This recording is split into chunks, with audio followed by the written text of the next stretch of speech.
¿Cómo están? Un saludo cordial, estimados estudiantes. Hoy vamos a avanzar continuando con la anamnesis. Nos toca la parte final, que es la revisión por sistemas. Recordar que dentro de la historia clínica nosotros vamos a estructurarla en 6 partes: la anamnesis, el examen físico, el resumen semiológico, las consideraciones diagnósticas, evolución diaria y finalmente epicrisis. Esta primera parte de la historia clínica, la anamnesis, que es la parte donde el médico dialoga con el paciente, se comunica de manera verbal, va a contener diferentes secciones, como ser datos estadísticos, fuente de historia clínica, motivo de consulta, enfermedad actual, antecedentes y por último, revisión por sistemas, que es lo que vamos a hablar ahora. Después de ello viene el examen físico, que también se estructura con 2 secciones: el examen físico general y el examen físico regional o segmentario. También se lo llama topográfico. Es importante no confundirse. La parte de revisión por sistemas, que corresponde a la anamnesis, es decir, la revisión por sistemas se debe realizar dialogando, hablando con el paciente, comunicándose con él, no todavía teniendo un contacto físico con el paciente, ya que esa es la segunda parte de la estructura de la historia clínica, el examen físico, donde sí aquí nosotros vamos a tener contacto físico con el paciente. Vamos a inspeccionar, palpar, percutir, auscultar. Entonces, por favor, no confundamos lo que es la revisión por sistemas, que es parte de la anamnesis y por lo tanto se realiza de manera verbal. No confundir con el examen físico, que esta parte de la historia clínica sí se hace con contacto físico con el paciente. Entonces, vamos a indicar de que la revisión por sistemas básicamente es un interrogatorio inducido. Es decir, el médico va a hacer preguntas dirigidas a nuestro paciente y ello nos va a permitir alcanzar 2 objetivos. El primero es recolectar datos omitidos u olvidados por el paciente en la entrevista médica. Estos datos nosotros lo vamos a contabilizar como datos positivos y negativos. Es decir, de manera dirigida e inducida vamos a preguntarle al paciente: ¿usted tiene cefalea? Si el paciente nos dice que sí, es un dato positivo. Si el paciente nos dice que no, es un dato negativo. O bueno, no le vamos a preguntar si tiene cefalea, en realidad, si nuestro paciente no es del área de salud. Entonces, nosotros vamos a preguntarle si él siente dolor de cabeza, o si él se ha desmayado, o si él ha presentado algún tipo de alzas térmicas, por ejemplo. Entonces, los datos positivos son las respuestas afirmativas que nos dan a nuestra pregunta inducida. Y los datos negativos son las respuestas negativas que el paciente nos da al interrogatorio o a las preguntas inducidas. Entonces, esto nos va a permitir recolectar datos que el paciente previamente en la entrevista médica, en la anamnesis, se ha olvidado o no nos ha dicho, y ello nos va a permitir complementar nuestra historia clínica, nuestros datos de la historia clínica.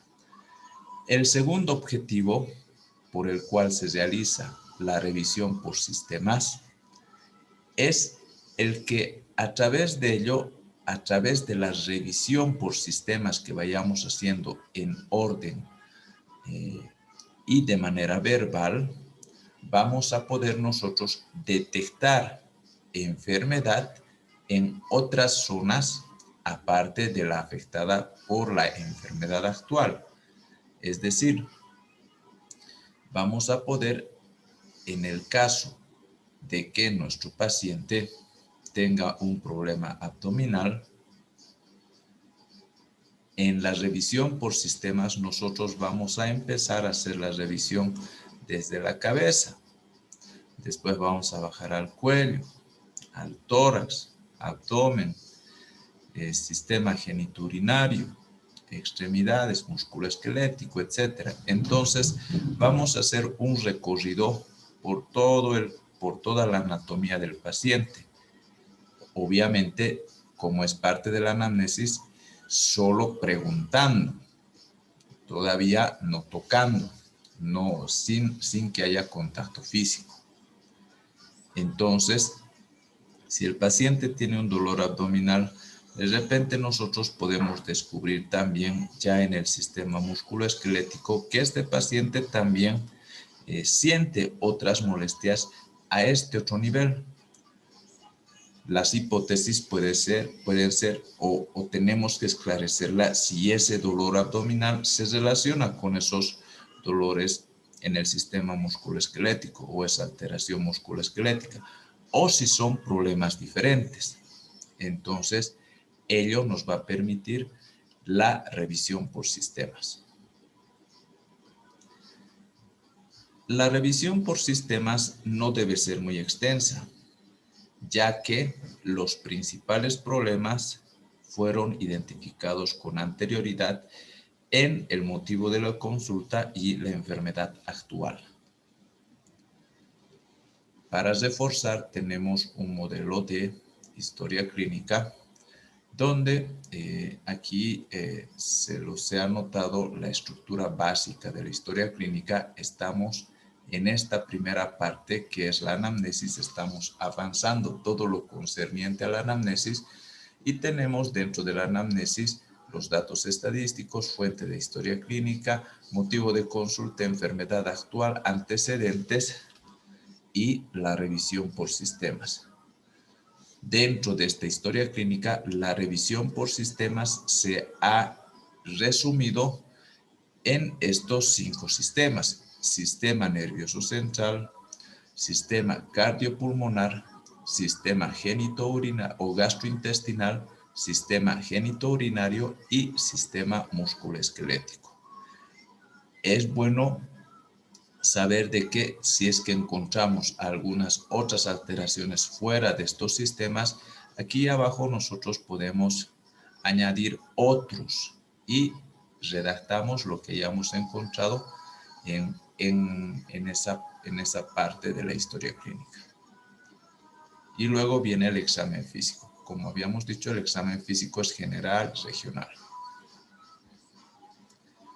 Entonces, nosotros podemos estudiar la revisión por sistemas de manera ordenada. Empezamos de una manera general, luego revisamos todo lo concerniente a los órganos de los sentidos, al sistema nervioso central, sistema cardiorrespiratorio, gastrointestinal, sistema urinario, los genitales, sistema musculoesquelético, hematopoyético, endocrino y finalmente revisamos la parte emocional y psiquiátrica del paciente.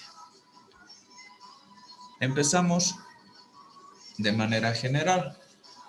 Podemos preguntar a nuestro paciente acerca de la variación ponderal que él ha podido sufrir en el último tiempo, es decir, los cambios de peso que ha tenido el paciente, si es que ha tenido una pérdida o un aumento de peso notable. Preguntar también acerca del apetito. El apetito lo vamos a denominar como aquel deseo de comer placentero, consciente y generalmente específico. Preguntamos también acerca de si es que nuestro paciente ha perdido aquella sensación de saciedad. y por lo tanto nuestro paciente come, come, come y come. A ello se llama acoria, a la pérdida de sensación de saciedad. De repente, nuestro paciente ha tenido una disminución del apetito o un aumento del apetito, lo cual en semiología se va a denominar hiporexia o hiperorexia, respectivamente. Si es que nuestro paciente no tiene apetito, entonces a ello vamos a denominar anorexia. Ahora, si es que nuestro paciente ingiere los alimentos de manera disminuida o ingiere estos alimentos de manera excesiva, a ello vamos a denominar hipofagia y polifagia respectivamente. Preguntamos también acerca de si es que nuestro paciente ya ha sufrido su detención en el crecimiento. Y si es que ha sucedido aquello, ¿cuándo ha sido? Preguntamos también acerca de la sed. Si es que nuestro paciente tiene disminución de sensación de sed, es decir, hipodipsia, o caso contrario tiene polidipsia, es decir, un aumento de la sensación de la sed. Recordar que la polidipsia se asocia a la enfermedad de diabetes, junto con otros síntomas que suelen acompañar, otros signos y síntomas, como la polifagia, la poliuria y la pérdida de peso. La dipsomanía vamos a definir como aquel impulso que induce a beber con exceso al paciente líquidos tóxicos, generalmente alcohólicos. Es decir, no son solo sustancias alcohólicas que un dipsómano va a beber en exceso, sino son la gama de líquidos tóxicos, excepto o contando también con el alcohol.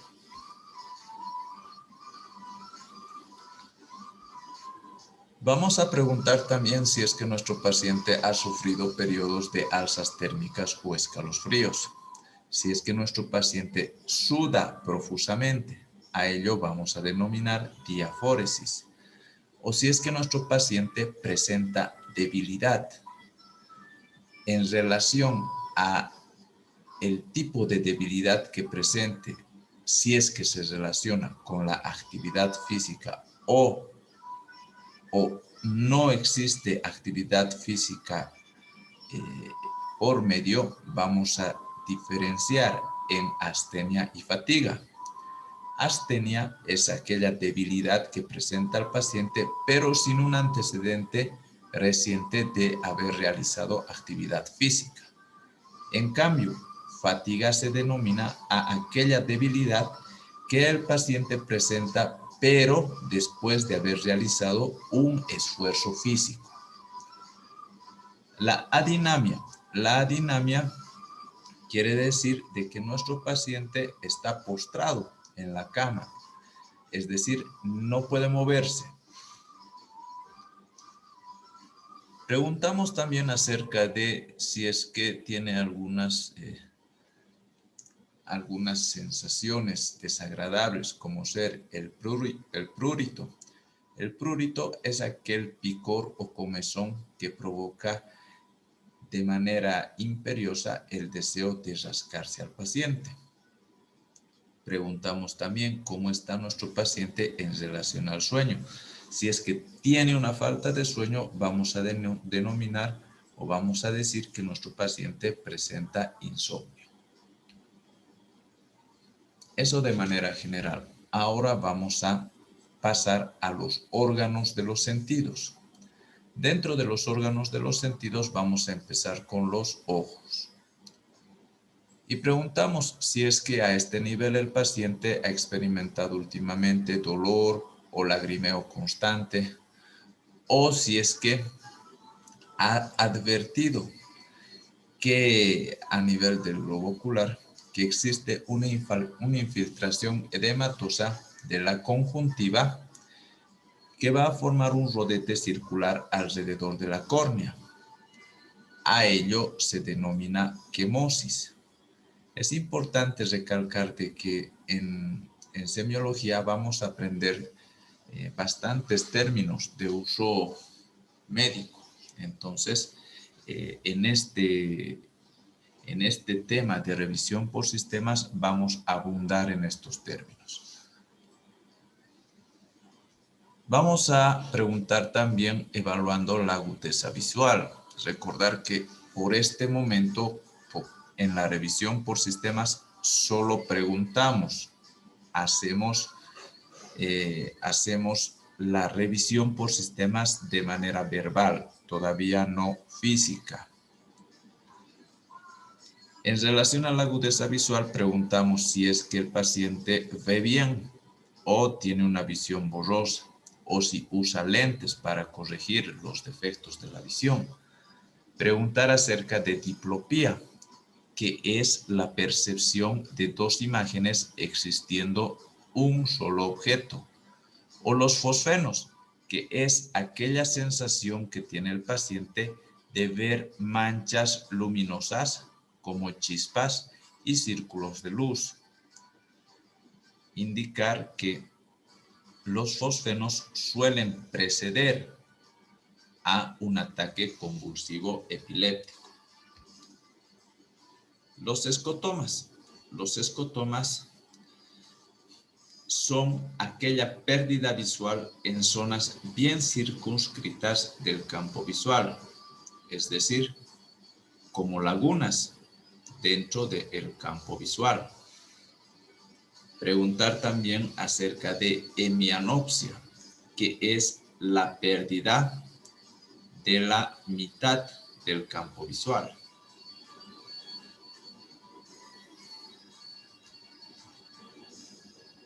También puede el paciente percibir o puede estar afecto de miodesopsia, que es la visión de puntos negros que ve el paciente en el campo visual, que asemeja como si fueran moscas que están volando, y suele darse luego de una exposición prolongada a la luz intensa. La miodesopsia puede encontrarse en pacientes con hipertensión debida a aterosclerosis, sobre todo en los pacientes ancianos. También podemos preguntar acerca de la astenopía, que es la debilidad y el cansancio de la vista, o nigtalopía, es aquella alteración en que el paciente puede ver mejor en la penumbra nocturna o luz escasa que si fuera de día. Preguntar también acerca de amaurosis. Aquello se define como la ceguera total. El paciente no puede ver nada. Puede deberse a isquemia de retina, lesión del nervio óptico u otros centros nerviosos. Otra alteración viene a ser la presbicia, es decir, la disminución del poder de acomodación. Por lo tanto, el paciente tiene incapacidad de poder enfocar los objetos cercanos. Esto suele darse de manera fisiológica en la vejez. La fotofobia es aquella sensación desagradable o dolorosa a la luz. La anisocoria es la desigualdad entre ambas pupilas. La xeroftalmia es aquella sequedad de la conjuntiva y opacidad de la córnea. Suele deberse a un déficit de vitamina A. El exoftalmos es aquella protrusión anormal de uno o de los dos globos oculares. Puede deberse a alteraciones endocrinas, alteraciones vasculares o tumorales. Ahora estudiamos los oídos. En los oídos vamos a preguntar acerca de si es que el paciente experimenta dolor en el oído. A eso se denomina otalgia o tal vez otorrea, es decir, que el paciente percibe una secreción mucosa, serosa o purulenta a través del oído o del conducto auditivo externo, es decir, se exterioriza por el conducto auditivo externo. Otorragia es aquella hemorragia que se va a exteriorizar por el conducto auditivo externo. Y la otorrea es la secreción mucosa, serosa o purulenta que se exterioriza a través del conducto auditivo externo. Los acúfenos o tinnitus vamos a llamar así a aquella sensación auditiva anormal que tiene el paciente que asemeja con oír zumbidos o silbidos de manera permanente. La hipoacusia es la disminución de la agudeza auditiva. La presbiacusia es la hipoacusia fisiológica del anciano. La hiperacusia es aquel aumento de la sensibilidad auditiva, es decir, el paciente tiene una sensibilidad dolorosa a los sonidos que generalmente no suelen generar daño o no suelen generar dolor cuando el paciente no sufre hiperacusia. Pasamos a estudiar el órgano dentro de los órganos de los sentidos a la nariz, es decir, al principal órgano responsable del olfato. Anosmia. Anosmia es la ausencia de la capacidad olfativa. Hiperosmia es aquel aumento exagerado de la sensibilidad hacia los olores. La hiperosmia suele ser frecuente en pacientes con fibrosis quística, enfermedad de Addison o también cuando el paciente está con hambre. Hiposmia es la disminución del sentido del olfato. Parosmia es aquella alteración cualitativa del olfato, es decir, la percepción distorsionada que hace que olores inocuos nos parezcan dañinos y malolientes. La parosmia es frecuente en pacientes con epilepsia y en pacientes psiquiátricos. La hiposmia y la anosmia son síntomas relacionados actualmente con una infección por SARS-CoV-2, es decir, un paciente con COVID-19 puede presentar hiposmia o anosmia dentro de su cuadro clínico. La cacosmia. La cacosmia es aquel estado en el cual el paciente tiene preferencia por los olores desagradables o fétidos. El paciente suele tener una percepción habitual de un olor malo. Esto es frecuente en las neoplasias y en las sinusitis. Epistaxis es aquel proceso hemorrágico en las fosas nasales. Generalmente se da por una erosión a nivel de la zona de Kieselbach, o puede ser producido también por traumatismos o por hipertensión. Coriza es la inflamación de las mucosas nasales o de las fosas nasales. Debemos preguntar también acerca de que si es que nuestro paciente a este nivel ha apreciado congestión o tiene secreciones o si es que presenta dolor a nivel de los senos paranasales. Ahora vamos a examinar o vamos a preguntar acerca de la boca y la garganta. Vamos a empezar preguntando acerca de estomatitis, es decir, la inflamación de la mucosa bucal. O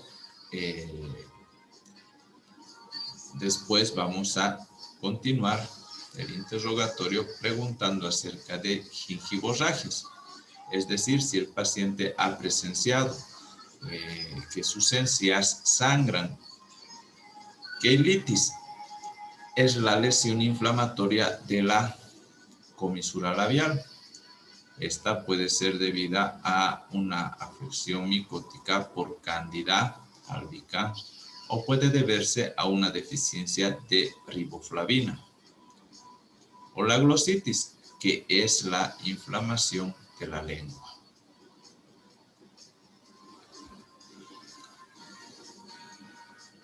Dentro de los órganos de los sentidos también vamos a preguntar acerca de si es que nuestro paciente presenta disfonía, es decir, alteración del timbre o intensidad de la voz, afonía, pérdida o disminución de la voz, ageusia, pérdida del gusto y de la capacidad de reconocer el sabor, disgeusia, alteración en la percepción del sentido del gusto, que suele el paciente sentir como desagradables aquellos sabores. La hipogeusia e hipergeusia es la sensibilidad gustativa en el caso de la hipogeusia disminuida y de la hipergeusia aumentada. Ageusia y hipogeusia también suelen relacionarse con cuadro clínico de COVID-19. Dentro de la revisión por sistemas, ahora pasamos al sistema nervioso central. Preguntamos acerca de cefaleas, es decir, dolor de cabeza, o mareos. El paciente se encuentra aturdido o que va a perder el equilibrio. Vértigo. El vértigo va a consistir en que el paciente se encuentra dentro o percibe como si estuviera dentro de una habitación donde alrededor va a ver que giran los objetos. Es decir, giran los objetos a su alrededor. Síncope. El síncope es la pérdida súbita y temporal, es breve, de la conciencia y del tono postural con una recuperación espontánea. Lipotimia es aquel desvanecimiento fugaz que es de origen emotivo.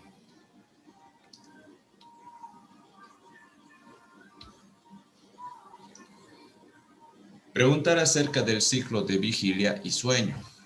Si es que el paciente presenta insomnio, es decir, dificultad para conciliar o mantener el sueño. Somnolencia es el estado intermedio entre el sueño y la vigilia en el que todavía no se ha perdido la conciencia. Hipersomnia. La hipersomnia es aquella somnolencia diurna excesiva o crisis de sueño invencible durante el día. Preguntamos acerca de la memoria, si es que el paciente ha tenido una pérdida patológica de la memoria, a lo que vamos a llamar amnesia, y también algunas alteraciones o modificaciones en su lenguaje. La sensibilidad también se va a evaluar si es que el paciente presenta disestesias, es decir, disminución o exageración de la sensibilidad, en especial la táctil.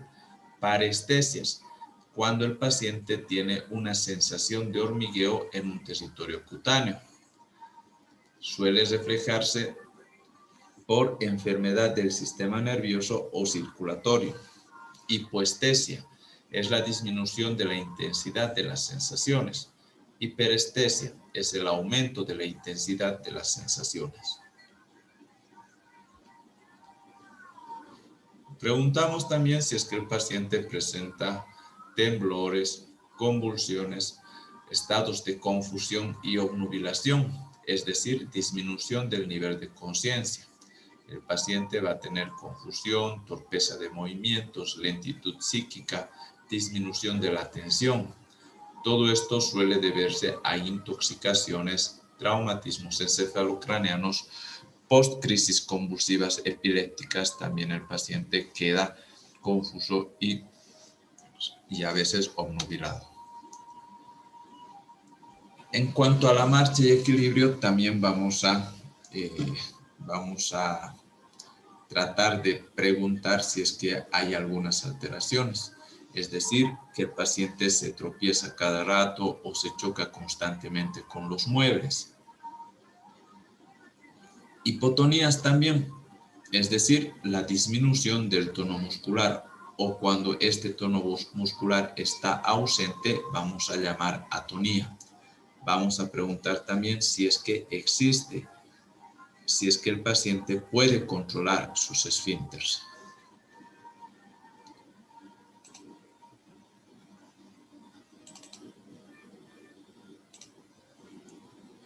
Ahora vamos a pasar a estudiar el sistema cardiorrespiratorio. Dentro de este sistema cardiorrespiratorio vamos a preguntar acerca de disnea, es decir, la sensación consciente que tiene el paciente de necesidad de respirar. Es decir, el paciente tiene una sensación desagradable que parecería que se está ahogando y por lo tanto debe conscientemente respirar. La disnea puede ser disnea de reposo, de pequeño, mediano y grandes esfuerzos. En el caso de que nuestro paciente sufra disnea, debemos identificar cuál de estos tipos es. Ortopnea. La ortopnea es aquella disnea que sufre el paciente en decúbito supino, característico de la insuficiencia cardíaca, derrame pericárdico, asma. Trepopnea es la disnea en decúbito lateral del lado afectado, mas no hacia el otro lado, hacia el lado sano. Platipnea es la disnea en posición vertical. La platipnea puede verse en pacientes con insuficiencia cardíaca congestiva. Disnea paroxística nocturna es aquella disnea que suele aparecer por la noche y que despierta al paciente. La disnea vamos a encontrar en pacientes con insuficiencia cardíaca izquierda. Batipnea es el aumento de la profundidad de la respiración. Polipnea es el aumento de la frecuencia y aumento de la profundidad respiratoria. Tos es respiración explosiva con glotis cerrada. La tos puede ser seca, puede ser productiva, puede ser única o puede ser en accesos. La tos puede ser intensa. Hay que también averiguar la frecuencia, con qué frecuencia el paciente está tosiendo y también el tiempo de evolución de esa tos. Los tipos de tos puede ser una tos irritativa o convulsiva en casos de tosferina. Ronca o perruna, es decir, existe una inflamación faríngea o traqueofaringia, lo que ocasiona esta tos ronca, que también se denomina perruna. Afónica, es decir, cuando existe lesión de las cuerdas bucales. O una tos emetizante, es aquella tos que va a provocar vómitos en el paciente. O una tos apagada, característico de los pacientes con caquexia. Si es que el paciente expectora, entonces debemos también averiguar aquello. Broncorrea es la secreción excesiva de moco de vías aéreas. La broncorrea suele darse en casos de tuberculosis, bronquiectasis, edema agudo del pulmón, cáncer broncogénico. Debemos averiguar las características de esa expectoración. Puede ser serosa, mucosa, herrumbrosa, es decir, que va a tener un color amarillo rojizo. Puede ser purulenta, cuando la expectoraciones purulentas vamos a relacionar con cuadros de bronquitis crónicas, bronquiectasias, neumonías, abscesos pulmonares, o puede ser esa expectoración asalmonado, es decir, de un color rosado con presencia de burbujas, que podemos apreciar en pacientes con edema agudo de pulmón, o también esa expectoración puede ser hemoptoica, es decir, con sangre, en la bronquitis, en el cáncer broncopulmonar.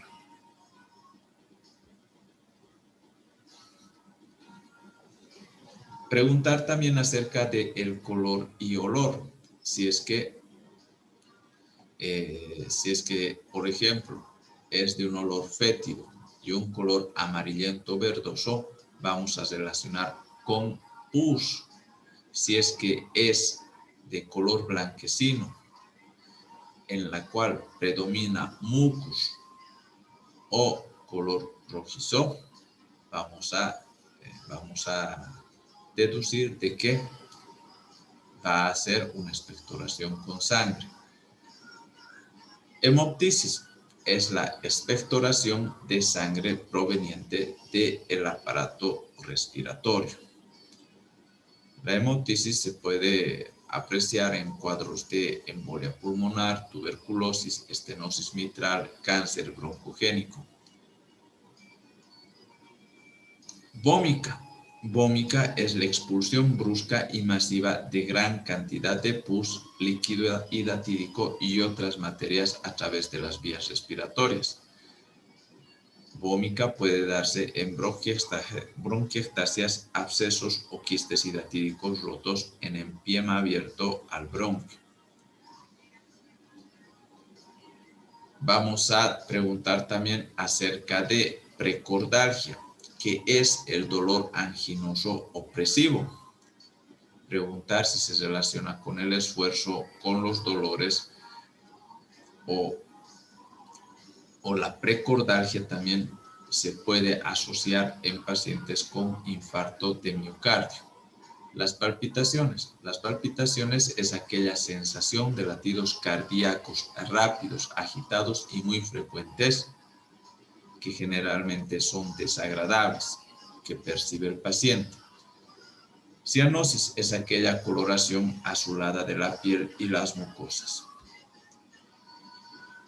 Preguntamos también acerca de edemas, si es que el paciente presenta acumulación de líquidos, ya sea en las extremidades o en algún segmento anatómico del cuerpo. Dentro de los edemas nosotros vamos a descubrir o describir el signo de Godet o de la fobia. Es aquel signo que se obtiene por la depresión persistente de la piel al presionar con el dedo sobre una superficie firme. Va a quedar un hundimiento o una huella que va a tardar en volver a restablecerse. Suele darse en pacientes con insuficiencia cardíaca descompensada. Preguntamos también acerca de si es que el paciente presenta hipo, que denominamos también singulto. El hipo es la contracción espasmódica e involuntaria de los músculos ventilatorios, asociados a un cierre brusco de la glotis. Bajamos al sistema gastrointestinal. Preguntamos acerca de úlceras, dolor en la boca, o si es que existe pigmentación o tal vez caries.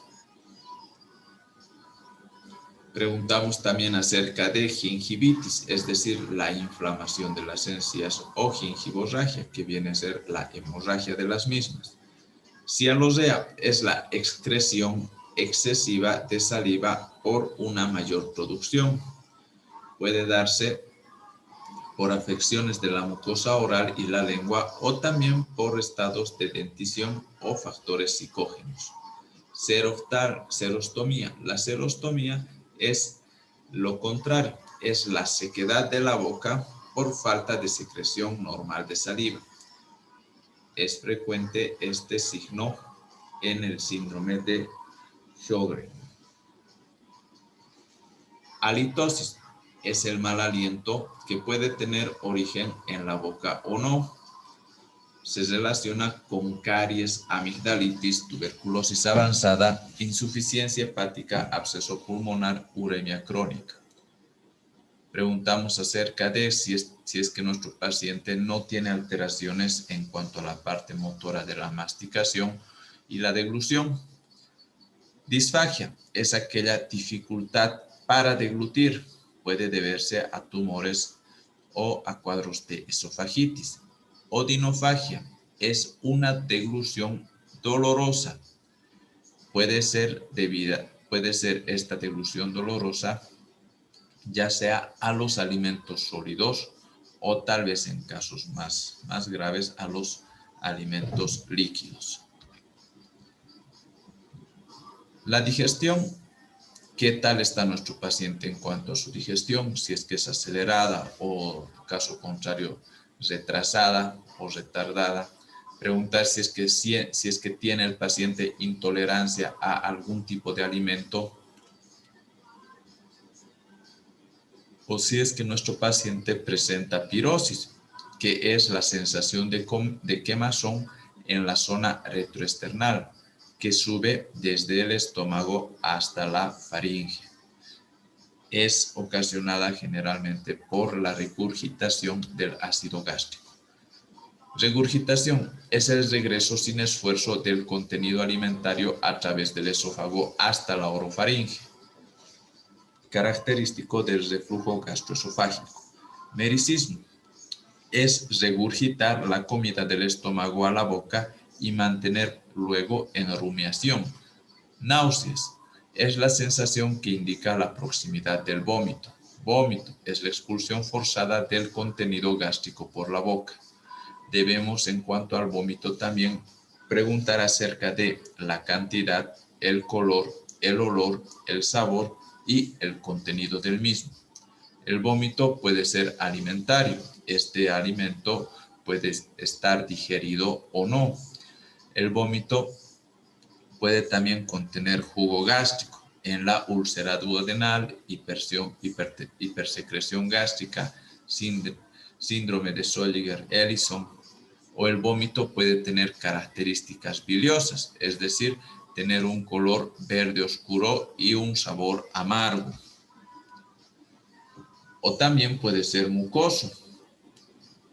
El vómito mucoso se presenta en pacientes alcohólicos crónicos. Puede ser también purulento en las gastritis supurativas en el absceso gástrico o puede ser de características porráceas, es decir, el vómito va a ser un verde oscuro color pasto molido y se va a deber a una obstrucción intestinal media o baja. El vómito puede ser fecaloideo, es decir, de un color café oscuro y un olor nauseabundo. Puede también contener sangre, es decir, hematemesis, es el vómito de sangre procedente pero del aparato digestivo. Preguntar también acerca de si es que nuestro paciente presenta sensación de plenitud o no, esto es relacionado con la distensión abdominal, o presenta algún tipo de dolor a nivel del abdomen. ¿Qué tipo de dolor? Si es que es cólico o retortijón, la localización del dolor, la irradiación, si es que existe, los factores de inicio y los factores que alivian también ese dolor. Preguntar también acerca de meteorismo. Meteorismo es aquella distensión abdominal provocada por la reducción o provocada por la producción y acumulación de una cantidad excesiva de gases en el tracto gastrointestinal. La flatulencia ya es la mezcla de gases intestinales que es expulsada por el ano con un sonido y olor característicos. Los borborismos se denominan así al ruido abdominal que produce el intestino por la mezcla de gases, o que se produce en el intestino por la mezcla de gases y líquidos en su interior. Cuando existen gases y líquidos en el interior del intestino y estos se mezclan, producen un ruido abdominal que se denomina borborismo. Cuando no existen borborismos en la auscultación abdominal, vamos a sospechar de ilio paralítico. Preguntamos también acerca del hábito intestinal, si es que ha tenido variaciones en este último tiempo, si es que ha tenido episodios de diarrea o de constipación, que también se conoce como estreñimiento. Pujo. El pujo es aquel fuerte dolor del abdomen que provoca ganas continuas de evacuar el vientre u orinar. Tenesmo es aquella tensión dolorosa y sensación de deseo continuo, generalmente improductivo, de orinar o defecar. Encopresis es aquella pérdida involuntaria de heces por causa no orgánica. Las deposiciones. Las deposiciones del paciente también son importantes. Las deposiciones pueden ser, preguntar cómo son sus deposiciones. Pueden ser saludables o pueden tener alguna variación en la forma. Podrían ser tal vez deposiciones encintadas. O ver las características de las deposiciones. ¿Qué es lo que tienen las deposiciones? Por ejemplo, vamos a tener tres términos distintos. La rectorragia, que son aquellas deposiciones normales con sangre roja y brillante en su periferia. Es decir, las deposiciones son normales, pero van a tener sangre roja rutilante, roja brillante. Esto va a indicar hemorragia rectal o anal, es decir, al final del tubo digestivo. Hematoquesia. En la hematoquesia las deposiciones son blandas o sólidas y van a estar mezcladas con sangre. En ocasiones esta sangre va a ser de un color rosado, a diferencia de la rectorragia donde esta sangre era roja brillante, roja rutilante. Aquí pueden ser rosadas. Esto indica sangrado a nivel del colon. Melena. La melena es la hemorragia o se caracteriza por deposiciones negras color alquitrán. Van a ser blandas, pegajosas y de muy mal olor. Estas deposiciones negras van a denotar sangramiento o hemorragia digestiva alta, como por ejemplo una hemorragia a nivel del estómago. El color característico de la melena, ese color oscuro alquitrán, se va a deber al contacto que va a tener la sangre con el ácido clorhídrico del estómago, con la consiguiente formación de hematina, lo que va a dar ese color característico a la melena. No olvidarse que es un signo de hemorragia digestiva alta. La hematoquesia, un signo de sangrado o hemorragia del colon, y la rectorragia, un signo que nos va a indicar sangramiento a nivel rectal o anal.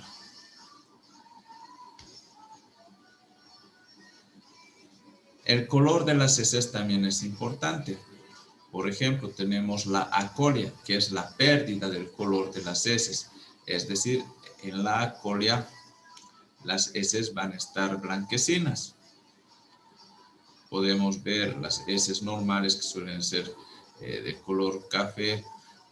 Puede haber alteraciones, pueden ser de color verde, amarilla, negra, clara o blanquecina o roja, con manchas de sangre. Entonces, todo ello también tiene una significación clínica.